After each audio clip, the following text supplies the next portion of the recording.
Yeah, what's up, YouTube?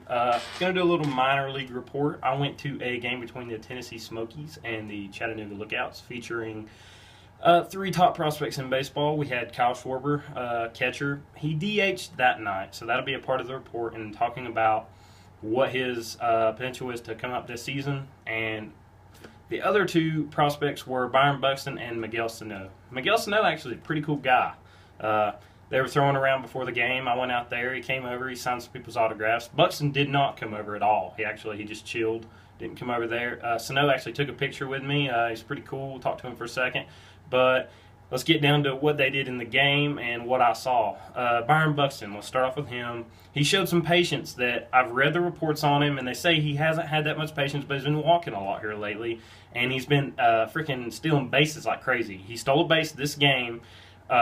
Was pretty close to getting out, so he's definitely got the speed. The speed was there. The 80 speed from the scouting report, it was there.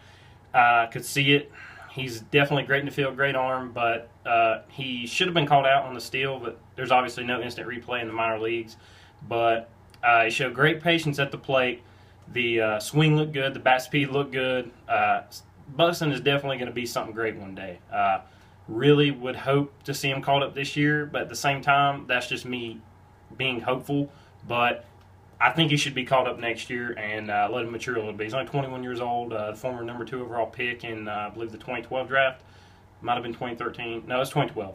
2012, and Correa also tearing it up. But he came up with the bases loaded late in the game. I think I got a video up on here showing that. My filming wasn't that good, but he hit a great line drive. It was really a rob. He should have knocked in 2 runs. The shortstop he leaped and up in the air and caught it.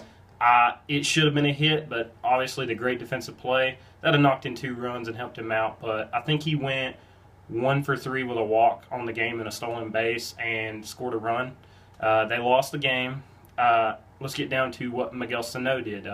Sano, he went 0 for 3 or 0 for 4. He might have went 0 for 3 with a walk or 0 for 4 on the game, I believe.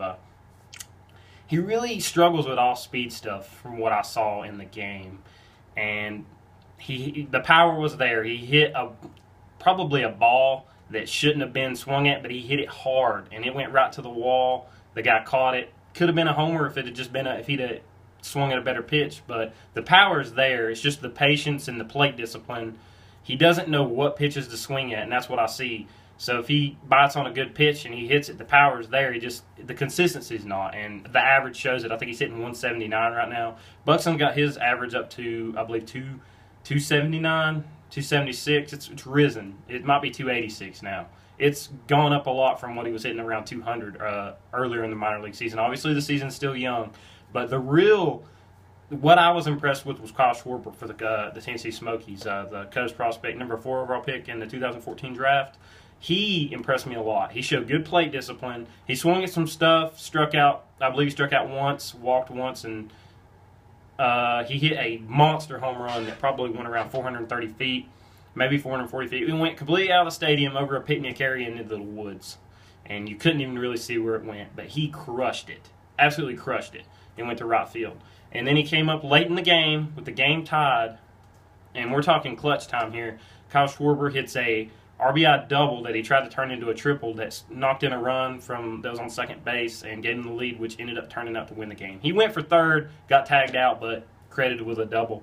It was a real clutch hit. He impressed me a lot, but the problem is the Cubs really want him to catch. His bat is ready for the majors definitely this season, but if he's learning to catch and trying to be ready as a catcher, he's definitely not coming up till probably 2016.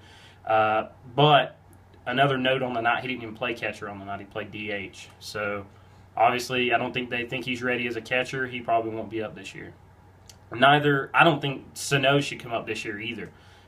Didn't get to see Barrows. He didn't pitch on the night. C.J. Edwards didn't pitch for the Cubs. I believe he's on the Double-A team. Barrows is he's Baseball America's number 36 prospect. And like I said, Buxton, I believe, should be number 1 now because Bryant was number 1. He was listed as number 2. Sano, I think, was 8, and Schwarber was 19 on the list. So that was definitely a worthy trip, traveling to, I believe, Kodak, Tennessee is where the Smokies play. Some cool fans there. Definitely cool to get to talk to Sano a little bit. he's definitely maturing and being from the Dominican Republic. I think he's adjusting to America still a little bit. He's only 21, same age as Buxton. They seem to be pretty good buddies. Really cool seeing those guys play and future major leaguers. It might be next year before they get called up, but I'm definitely interested in seeing the progress of Byron Buxton. Going to be a superstar, and obviously Kyle Schwarber's bat will hit when he goes to the majors, I believe. It might take him a little bit of time, but definitely some good bats.